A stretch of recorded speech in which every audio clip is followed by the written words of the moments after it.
Hai guys. Anjing. Oke. Ini pertemuan kita yang pertama kali. Semoga yang kedua tidak ada. Ya. Ini kami akan membahas buku Ben Sohib. Bang. Ben Sohib. Kisah perdagangan paling gemilang. Selamat malam, sudah tidurkah kamu? Maaf jika mimpi indahmu terganggu. Aku hanya inginkan kabar darimu. Di sini aku tersiksa selalu tersiksa menahan rindu.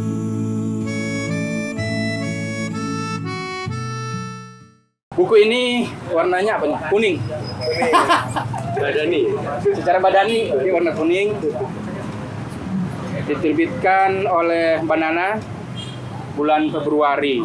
Itu Februari, e-booknya tuh Februari 2020. Itu e-booknya. Ya, ini Februari. Karya Ben Sohib. Kumpulan cerita pendek.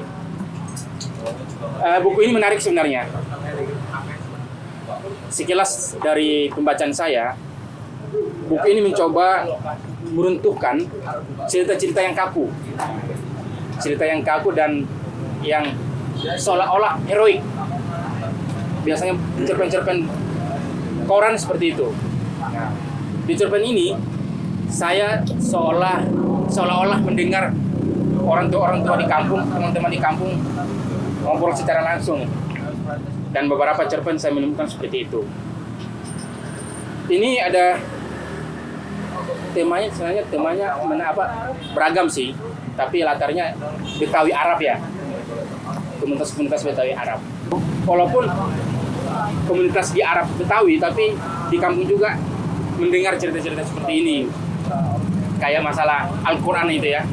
Al-Quran yang jatuh banjir ya? Banjir, jatuh di sungai. Terus ada satu tokoh yang lupa namanya, nanti teman-teman bisa sebut sebentar. Nyemplung ke sungai, dan cerita itu tersebar ke sekampung dan heroik jadinya. Bahwa ada tokoh yang meninggal karena memeluk Al-Quran. Nah, padahal di balik itu ada sesuatu.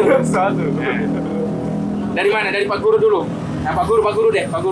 Tanggapanmu nih tentang buku ini. Panjang-panjang lah. Ya, Chris, terima kasih Sapar Rohan yang telah beri kesempatan. Bener. Ini asik banget ya. Aku baca 2 hari selesai dari Google Playbooks. Beberapa karakter di cerpen ini tidak stereotip gitu ya, jadi tidak karikatural gitu, tidak hitam putih.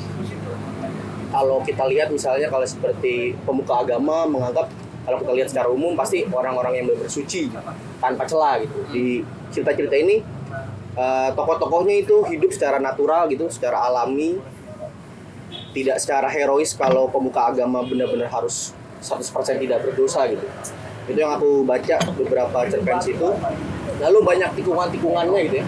Jadi ada beberapa tikungan, kalau misalnya istilah plot twist gitu ya, istilah itu ada beberapa cerita situ di dalamnya gitu. Lalu dari segi penokohan gitu, karakternya ya, dia memainkan seperti keluguan ataupun hipokrisi yang ada di lingkungan realitas masyarakat sekitar kita. Apa yang ada di sekitar kita itu semacam mimesis gitu. Dan dituangkan dengan cerpennya dengan tidak metode berdakwah gitu. Dia metodenya ya benar-benar, dan si narator itu seperti sadar gitu. Narator itu sadar kalau dia tuh bercerita memang tujuannya untuk bercerita gitu. Bukan untuk menggurui gitu. Bukan untuk menggurui kalau dari aku. Ala-ala cerita 60-an, 70-an itu dulu kan menggurui. Iya, menggurui sekali kan. Berdakwah gitu. Kalau dari sini sih aku lihat humornya juga dapat, satirnya dapat gitu. Memang agak-agak bentuk seperti misalnya dengan Yusi atau sulap itu saya baca memang sekilas mirip dari bentuk penuturan gitu. Penuturan mirip Yusi dan sulap juga, iya beberapa aku baca gitu. apa narasi atau kalimat-kalimat panjangnya itu ada kan, ada satu paragraf itu Iya. satu kalimat itu dia. Iya, Ada di dari satu- narasi. Dari pembukaan misal dari pembukaan paragraf awal gitu kan. Hmm. Nah, kalimatnya ada kalimat majemuk, bertingkat gitu kan, tidak langsung titik tapi ada banyak Koma-koma. koma-koma. Itu kan ciri khas. Tapi sebenarnya tuh dari luar pun juga banyak seperti itu kan. Iya, iya. Tapi aku menikmati gitu. Tidak seperti cerpen konvensional yang di koran yang hanya memenuhi unsur kata, beberapa kata gitu. Dan ini ada eksplorasi. Tapi kan masalah kalimat panjang itu kan harus satu paragraf, satu kalimat biasanya itu. Menurutmu kena apa? Kamu menikmati itu? Menikmati. Iya. Menikmati nggak Menikmati sih. kalimat-kalimat panjang seperti itu? Ada menikmati dan itu efisien dalam arti ya emang sesuai kebutuhan cerita. Bukan untuk bergenit itu sih. Kalau aku lihat dari yang pembacaan aku begitu. Itu kan Sulak itu pernah membuat tulisan di Facebook kalau nggak salah. Dia tidak suka dengan kalimat pendek dalam bercerita. Betul. Dia bilang, kenapa sih banyak penulis itu yang menggunakan kalimat-kalimat pendek? Padahal kalau seni dalam menulis itu ada seninya ketika menggunakan kalimat panjang. Dan ini kamu temukan di Iya, di sini. Jadi ada banyak eksplorasi penuturannya. Menarik. Kalau dari apa? Dari desainer. Oh, Kan pasti suka ini. Si Ara ya. ya, ya. Kalau saya baca cuma baru-baru cerita yang Al-Quran itu sih. Al-Quran ya. Coba kamu Cuman- eksplorasi lah cerita itu. Kalau menurut saya sih ini kenapa menjadi menarik gitu. Saya jadi ingat cerita salah satunya, makasih. Ya karya-karyanya ini sih, jadi saya jadi ingat karya-karyanya Jodorowsky ya dalam film itu, di mana ada yang di El Topo, ada satu scene di mana ada Romo itu sedang di altar gitu kan, sedang kayak sedang berdoa gitu. Di atas terus tiba-tiba ada Romo yang benar-benar Romonya dia belajar spiritualnya. Pas bangun dia bawa whisky. Ternyata itu bukan lagi berdoa, itu yang jadi wah bisa juga gitu. Maksudnya pemuka agama dan lagi-lagi dihancurkan ceritanya, bukan dihancurkan ceritanya, jadi dihancurkan ceritanya lewat ternyata ada loh yang kayak gini gitu, model-model kayak gitu tuh dan ternyata ada gitu. Dan bagiku juga sama, saya tidak suka, bukan tidak suka ya, kurang menikmati di saat misalkan satu cerita bentuknya apapun itu kalau misalkan itu sangat heroik, soalnya Heroik. kalau sangat heroik gitu ya, pokoknya jadi wah enggak, jadi karya-karya yang seperti ini tuh yang mendekati realitas ya, itu yang maksudnya kayak gitu kan sebenarnya. Kamu kan visual gitu kan? Iya, iya. Kan visual. Membaca cerpen yang apa judulnya tadi?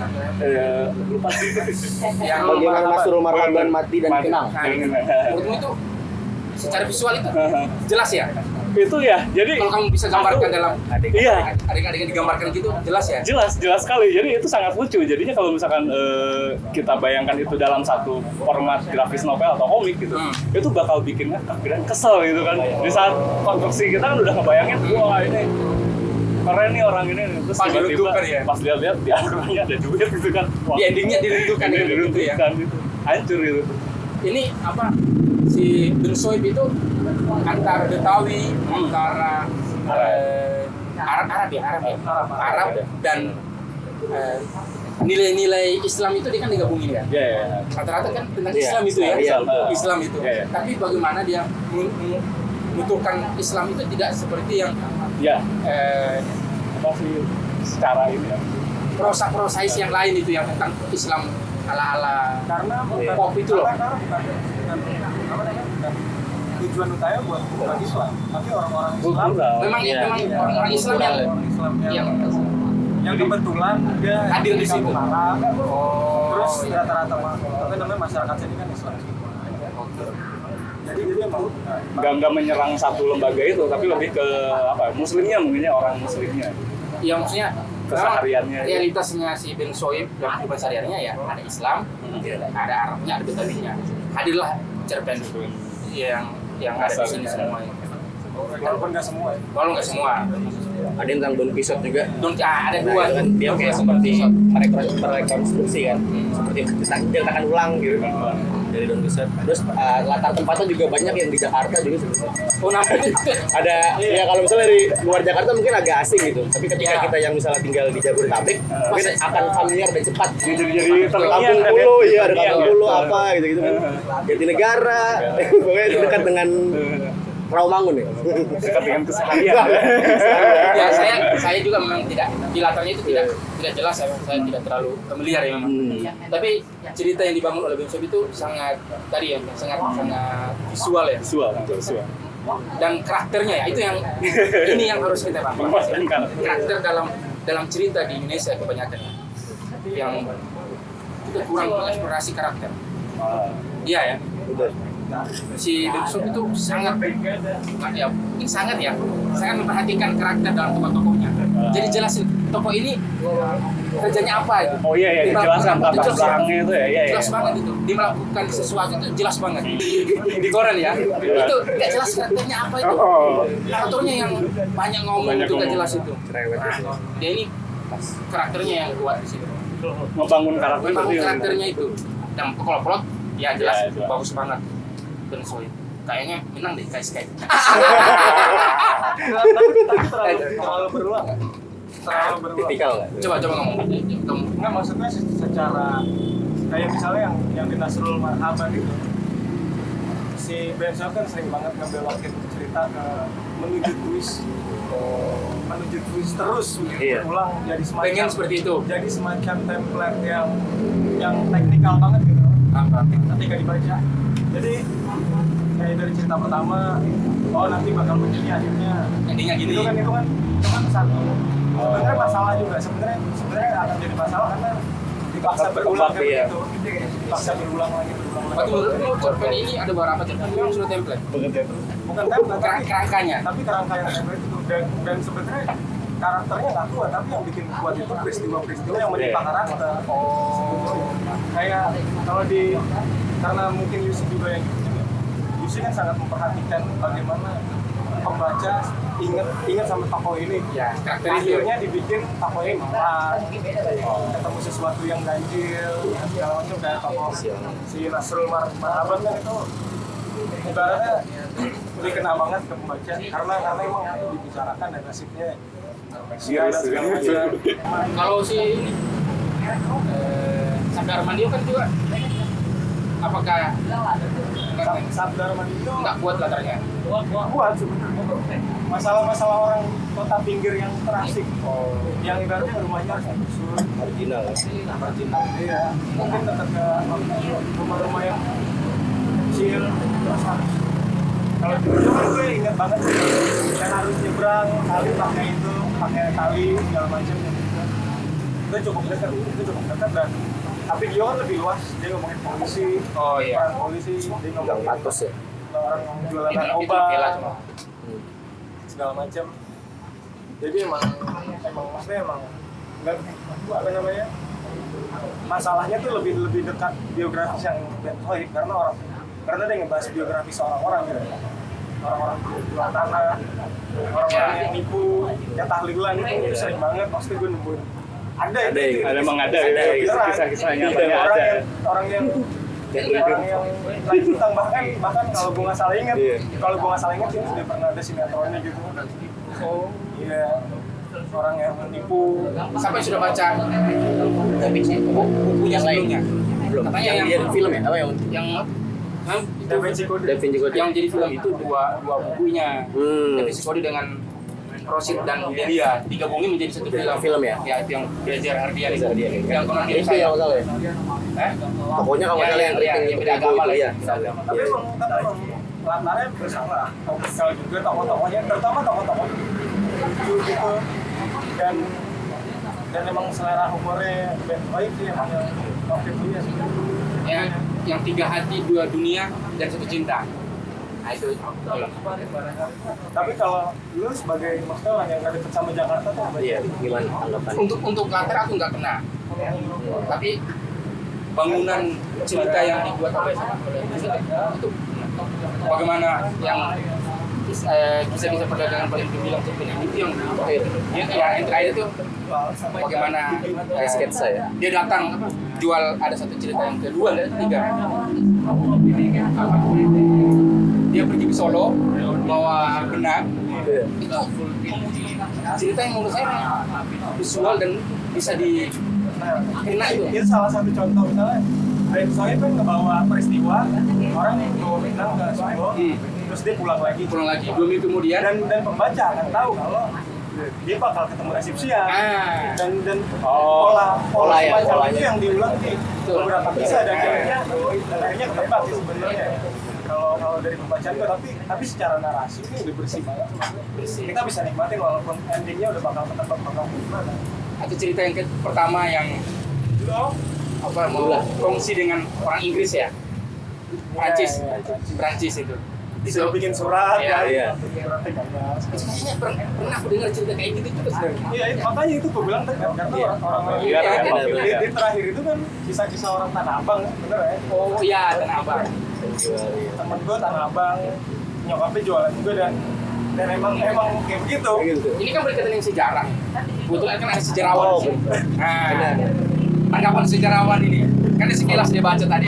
Kita ke sejarah dulu, sejarawan. Gimana orang-orang Betawi Itu. Oh, Jadi iya, dia iya. ini sangat relate. Kelar secara kultural. Gue tadi baca satu sih yang Dula itu tuh Kadel ya. yang ada Rizalnya itu. Abdullah. Rizal itu familiar banget sama penjual buku yang di tim. Si Rizal. Gue langsung arahnya ke situ anjir. Toko Bang Rizal sih ya. Toko Bang Rizal. Terus ada kata yang aneh sih yang gue nggak pernah ngikutin Ben Sohib ya, cuma ada yang pizza gitu-gitu tuh emang sengaja apa gimana ya? Nah itu Secepatnya gitu-gitu. Itu SS itu. PNS. kan giginya ompong, Kadel. Itu cadel. Dia giginya ompong karena aja. Itu dihajar oleh istrinya itu. Oleh apa? Prancis itu dihajar oleh giginya ompong. Jadi itu emang kebetulan temen gue juga ada yang ngomong. Emang penurunan dia. Terus dia kan kalau ngomong S tuh jadi Ades. Monologinya gitu jadi. Soalnya apa namanya? Napasnya kan ke tutup gigi tuh. Jadi bisa. Tadinya gue pikir ini jangan lama. Enggak. Ternyata bukan. Itu gaya siapa ya? Tapi di sini dia bilang gini, kalau ingin tahu kisah giginya ompong yang dua itu, nanti belakang. Nanti kamu tahu. Itu juga kan teknik tuh. Teknik apa itu? Narator jadi Itu foreshadowing, bakal bocoran cerita. Jadi Ada dua kali dia ngomong gitu. beberapa kali sih sebenarnya di seluruh cerita itu. Nanti akan ku ceritakan. Nanti diceritakan. Itu kan emang teknik buat Bikin penasaran ya. buat ngikat pembaca kalau jangan lari kemana-mana. Gitu. Dan itu mudah sekali membuat cerita yang di sekeliling dia, di sekitar dia. Kebanyakan kan teman-teman saya biasanya itu untuk mencari cerita, tema ya, itu yang jauh dari dia, terus dia bangun cerita dan ketika kita baca itu memang dipaksakan untuk menulis seperti itu. Nah, habis itu dia bisa menceritakan itu Hal-hal terdekat. hal-hal dari dia. Dan menurutku ya susah sekali menulis seperti itu. karena semacam ada jarak ya. Kalau untuk misalkan jarak itu ya. Menceritakan hal-hal terdekat itu susah loh. Itu biasanya karena apa? Kenapa susah? Ya. Ada satu yang diinginkan oleh orang-orang menulis yang susah menulis seperti itu ya. Ingin heroik. Saya menulis ini harus wah. Iya. Sehingga Ingin menampilkan sesuatu yang baru. yang baru sehingga hal-hal sederhana tidak ditampilkan di ceritanya. Nah, Sohib meruntuhkan heroisme itu. Anti hero ya. Nah, anti hero. Iya. Dan saya itu menginginkan rindu dengan hal-hal Kisah-kisah itu. seperti ini. Iya. Kalau dulu kan pernah sangat menyukai Iwan Simatupang misalnya. Itu Iwan Simatupang hero banget gitu. Karakternya diusahain semua heroik si Iwan. Malang juga sih. Apa? Malang lah. Iya maksudnya Kemalangan itu yang menjadi heroik gitu menurutku. Ya. Menjual dari Kemalangan gitu. Iya. Dia ironi. Maksud saya dia buat karena tokohnya itu malang sehingga jadi herois. Jadi ada simpati Ada gitu. simpati gitu. Nah, si Bersoy itu menentukan simpatinya itu. Ya, dia buat cerita herois itu, tapi endingnya dia orang menentukan semua. Gitu. Saya itu biasanya kalau baca buku seperti ini berusaha untuk mencari apa sih bacaannya. Oh, referensi. Ya, referensi dia. Saya itu selalu mencari seperti itu.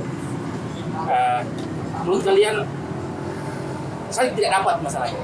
Saya tidak bisa temukan siapa yang dia contohi, baca, yang dia contohi.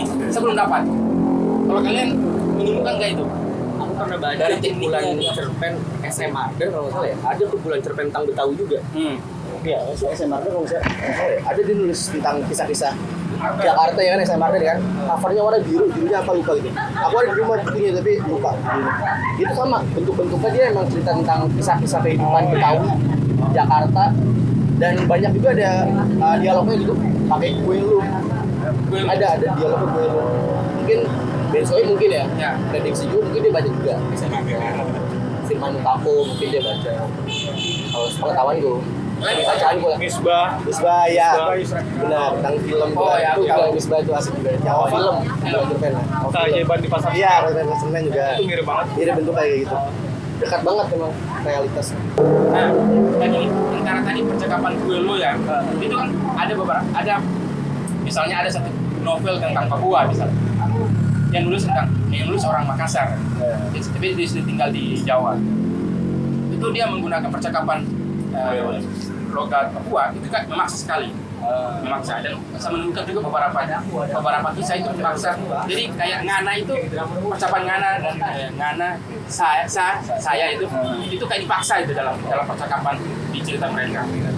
Menurut kalian, gue lo di sini itu memaksa nggak atau ngalir gitu? Nggak banyak sih, karena yang di dialognya gue lu nggak banyak, cuma beberapa. Jadi iya banyak dialognya dikit, kalau gue lu nggak banyak. Jadi nggak terlalu ganggu dan sesuai kepentingan cerita. Dan itu cuma beberapa dialog aja. Satu cerpen malah kayaknya nggak banyak. Dan sebenarnya kalau mau dibilang berhasil tentang brand itu, brand di sini kan banyak juga cerita yang orang pergi dagang di Bali, ada cerita gitu, terus cerita yang episode dan lain-lain. Itu kan seriusnya masih tetap sama. Iya. Gitu kan. Jadi emang secara narasi ya clear ya. Jadi mau pada akhirnya pakai gue lu itu cuma pada bakal jadi kebutuhan biasa. Gue lo itu kebutuhan aja. Kebutuhan aja kayak toko candel jatuhnya.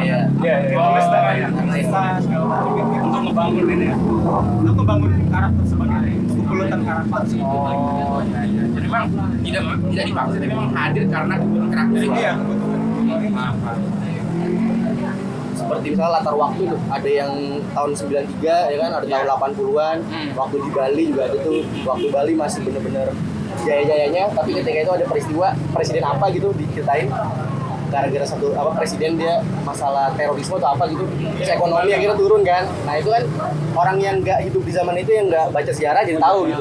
Itu semacam ya ada referensi menarik sih di luar dari fiksi ya, tapi ada fakta juga ternyata itu menarik. Jalinan kelindan itu sih, kelindan fakta fiksinya itu. Kelindan. Dan tadi diksi yang menarik yang aku temukan dari dia banyak nih. Oh, eskapisme apa segala itu. Pura-pura. Bacaan luar biasa ya. Tapi sastra. Apa ya? Kayak kemarin ya, esainya Martin Surajaya yang pegang kamera sekarang. Harus disebutkan. Ini bagian dari yang dibilangnya kan. Langsung Iya. pegang kamera. Bagian dari anti gitu. apa ya, polemik kayak itu etnografis itu. Nah, bicarakan tentang Betawi. Apakah ini bagian dari etnografis atau enggak? Ketika ngomongin suatu kelompok masyarakat jadi etnografi. Nah, banyak tanggapan kalau di luar Jakarta itu etnografis. Kalau Jakarta itu urban apa? Metro atau urban sih? Urban. Nah, kayak gitu. Kalian bagaimana di tanggapan ini? Urban kan bagian dari etnografis juga. bukan bagi dari etnografis. Mungkin Karena dari soal kewilayahan kan, kalau misalnya di luar Jakarta ya. masalahnya kan gini ya Pak, polemiknya itu yang dikritik ya, di luar dari Jakarta para kritikus ini menyebut etnografis. Etnografis. Kalau di Jakarta itu enggak ada diksi etnografis untuk buku itu. Tapi pada akhirnya ada embel-embel cerita-cerita Betawi Arab. Nah, Betawi Arab itu kan seharusnya Iya. etnografis kan, bicara tentang komunitas tertentu gitu. Jakarta cara pandang pusat sebenarnya. Nah, itu. Bias gitu, bias dan gitu ya. dan apa namanya, dan ketika ngobrol sama Nidu masalah dia kan akhirnya memasukkan bahasa-bahasa Mentawai tanpa glosari, Tanpa arti. tanpa apa namanya, tanpa jalan kaki dan segala macam. Itu jadi mikir lagi sebenarnya, itu jadi mikir lagi kalau jangan-jangan emang selama ini ketika orang-orang tulis tentang suatu daerah dan akhirnya harus diberi catatan kaki gitu.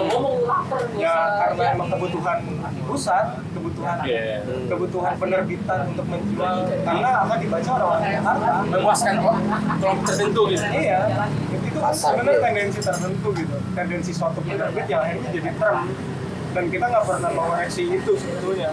Oh, ini terbitin buat orang Jakarta nih sebenarnya. Akhirnya lo harus memilih kalau lo pakai catatan kaki atau tersisa. Karena itu lagi, karena mengejar beli sebenarnya.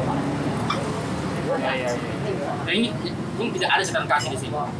Karena emang ini juga masih modern sebetulnya. Udah kebayang sih. Dan kalimat-kalimat juga nggak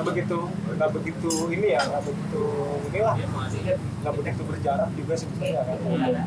Dan lagi pula Jakarta sebenarnya udah ada di mana-mana, udah ada di TV nasional, dan pada akhirnya orang Mudah memahami lah.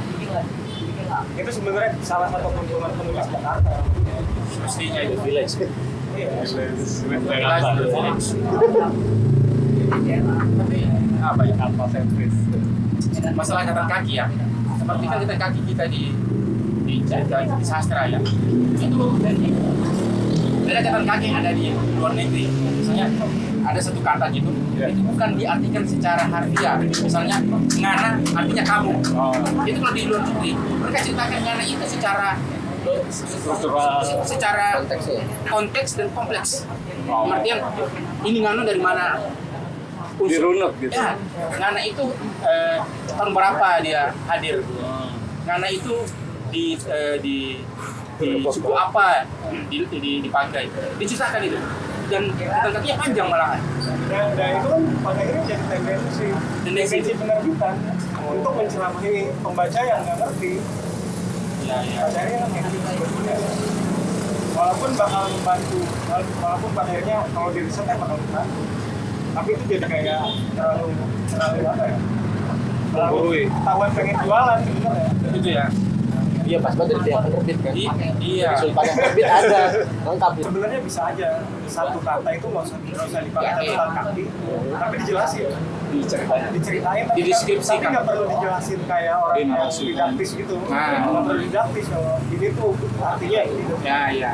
Tapi ditampilin lewat misalnya peristiwa atau lagu si tokoh itu. Itu kan lebih apa ya, lebih memvisualkan kalau ini tuh artinya ini. Pada akhirnya pembaca ngerti juga kan, oh ini tuh ini. Penjelasan yang tadi itu loh maksudnya untuk menjawab itu.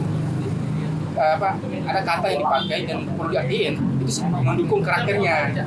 Oh, Kayak saya itu karena dia ombong jadi gunakan itu nggak perlu diartiin karena itu mendukung nggak perlu karakter diartiin itu. sebetulnya. Dia begitu sebetulnya. Itu apa?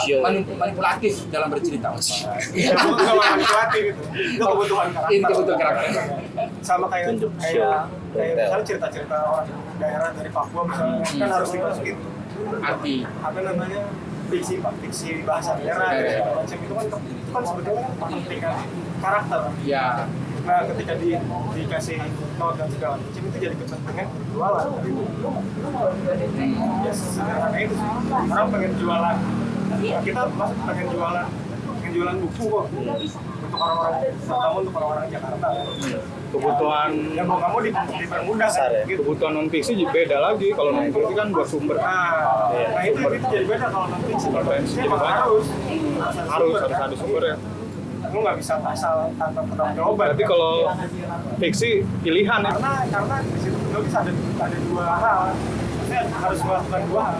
Dia nggak boleh jadi dosen yang menjelaskan. Iya. Karena kalau jadi dosen yang jelas-jelas kan ada nyebelin juga kan? Iya, betul. Kita dipaksa untuk Dikte kayak gitu kan. Itu kan tahun 60-an itu, kalau baca Peter Lubis itu kan, itu mendakwa sekali itu. Mendakwa kita. Apa si tokoh, antara tokoh dan narator, itu nyaris mirip suaranya. Mau menjelasin apa yang mereka maksud. Makanya kita sudah paham itu, sudah paham apa yang si narator atau tokoh maksud.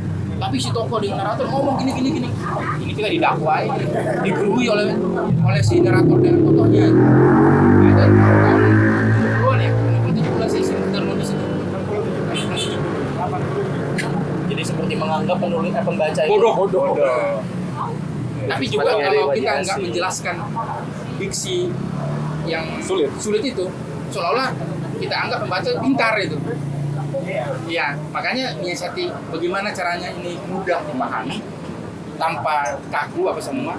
Itu memang teknik menulis ya. Itu kayak ini si Ben Soib menceritakan sehari-hari dia itu kan. Sudah tuntas dengan teknik, dengan metode dia bercerita itu. Menurut kalian cerpen ini apa ya? Akan ada nggak cerpen berikutnya penulis-penulis muda yang ala-ala di sini nanti? Menurut kalian? Ini makanya kita banyak terpatron ke cerpen koran, dan cerpen koran itu sudah template. Tinggal kita tambahin temanya apa. Itu tema daerah lebih bagus, eksotis dan dimasukin. Ya, kehadiran Uni Soib itu memuaskan saya terhadap penulis seperti Azhari dengan Yusi. Apa ya? Mereka menghindari menggurui itu, dan kita kayak didongengin gitu loh. Si Azhari misalnya ada satu pulau yang pulau garam, itu saya sudah punya bayang Madura itu Madura, menurut saya Madura itu kan. Dan si Yusi juga menceritakan bagaimana membuat kapal, dan itu kapal itu yang dibuat orang Bugis, orang Bajau, dan itu di Madura. Dan saya pernah nanya ke Yusi, memang dia pernah ke Madura, Kabupaten Sepetkan, di Pulau Sepetkan, dia melihat bagaimana orang-orang laut membuat kapal itu. Dia visual banget, dan tokohnya hidup. Lagi-lagi mereka itu membuat karakternya itu kuat. Macam si Yusi membuat karakter si Sungu Lembu itu kuat banget. Dan kau bayangkan ya, itu latar di Lamuri sebelum Aceh sebenarnya itu. Lamuri sebelum Aceh. Itu dia menggunakan sudut pandang pertama. Zaman itu, kau bayangkan, zaman Aceh, sebelum Aceh, bercerita tentang zaman itu menggunakan sudut pandang pertama. Itu susah mentang sebenarnya. Tapi dia bisa menggunakan itu. Memang teknik bercerita mereka berdua ini, bertiga ini memang visualnya itu masuk itu loh. Karena kita menyukai film karena visual itu kan jelas itu. Dan kebanyakan kita cerita kita di sastra Indonesia visual, visualis. Jadi kita marah-marah apa sini? Apa sini? Iya kan? Kebayang ya? Iya. Itu tuh teknik banget. konkret lah ya berarti. Iya, konkret. Iya, realis. Jadi dalam kalau di ini kita gimana bisa dekat, gimana cerita kita bisa dekat. Dia pakai indra perasa, Citraan ya. Iya. Ya bisa tokoh ngerasa pedes itu dirasain. Salah satu indra kita bisa. Ada loh, saya potong. Ada loh pembaca yang ngiler baca Yusi. Waktu Kuliner ya. Yang pas baris koki di kapal nggak salah ya. Iya. Yang memasak itu. masak ya. Iya, koki tua ya. Loki. Ya. Itu jelas banget. Dan ada teman yang ini katanya ngiler. Kebayangkan itu ya. Hanya baca berapa deskripsi itu bisa ngiler. Kalau dari awal cerita itu ya kan ada kesamaan ya. Itu kayak pengaruh Yusinya lebih kuat di awal-awal cerita deh. Perapat awal pengaruh Yusinya menurut gue ya Iya. Ya, jujur aja. lebih kuat ya dibanding kayak 3 perapat ke sananya. Itu lebih kayak suaranya band Soib. karena emang beda banget kayak ceritanya. Gue sempat merasa bosan kayak seberapa tahu ini kayak nadanya sama kan, pengaruh Yusi nih walaupun subjektif. Iya. Iya. Iya lah, menurut editor masuk apa sih? Iya pasti ada pengaruh. Dan gaya ceritanya dan masalah yang diangkat juga relatif sama dibanding yang 3 tapat belakang. Si Ben itu ya emang lucu gitu loh. Emang dari awal kita udah tahu ini bakalan lucu. Kalau si itu apa ya, lebih bisa dibilang lebih gelap lah ya. Keluarnya menurut sih lebih gelap dan cara narator memperlakukan tokoh-tokohnya itu, kalau Yusi itu menurutku lebih kayak apa ya, kayak boneka gitu. Jadi benar-benar tokohnya itu ngikutin naratornya aja gitu. Dan peristiwa ya? Gitu. Beda sama Ben yang naratornya walaupun cara berceritanya mirip gitu, tapi suara naratornya memang lebih ya apa ya, lebih apa adanya lah gitu. Ngikutin tokohnya, diikutin aja tokohnya gitu. Cerita sih yang Haji Siah sih yang paling bagus sih menurutku ya. Apa? Haji Siah gitu. Dari segi apa ya, bercerita, terus penokohan, terus humor di sana sini yang kayak cerita apa, si Haji Siahnya itu kan orang kena motor lewat aja jatuh kan, dibilangin dia bisa bikin mau ngajak main silat sama dua pemuda yang mabuk itu kan. Terus yang cerita Tapi itu terlalu mewah gak sih? apa ya, Maksud gua untuk berakhir di cerita yang kayak begitu dilupakan gitu. Kayak Malin Kundang ya? kayaknya nggak akan kayak gitu sebenarnya ya. Sebenarnya kalau kita mikir masa iya sih gitu kan, Iya.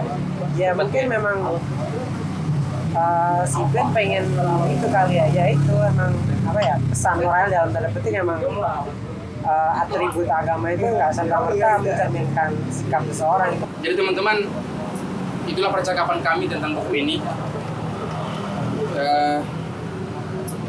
Mungkin ada hikmahnya dari percakapan yang banyak bacotan tadi. Kalau ada kesalahan-kesalahan itu gagasan-gagasan yang rendah aja tadi, jangan dimasukin dalam hati. Kami nggak punya teori-teori untuk mengulas ini. Sepertinya nggak ada tadi ya, nggak ada teori-teori yang mewah itu untuk mengcompare ini. Anjing. Buku ini ada tersedia di 5 buku. Jadi diskusi ini didukung oleh 5 buku dan Atelier Ciremai dan komunitas bergibah di Rawamangun. Saya Safar Nurhan, mewakili teman-teman. Salam Rawamangun. Terima kasih. Selamat malam, sudah tidurkah kamu? Maaf jika mimpi indahmu terganggu. Aku hanya inginkan kabar darimu. Di sini aku tersiksa selalu tersiksa.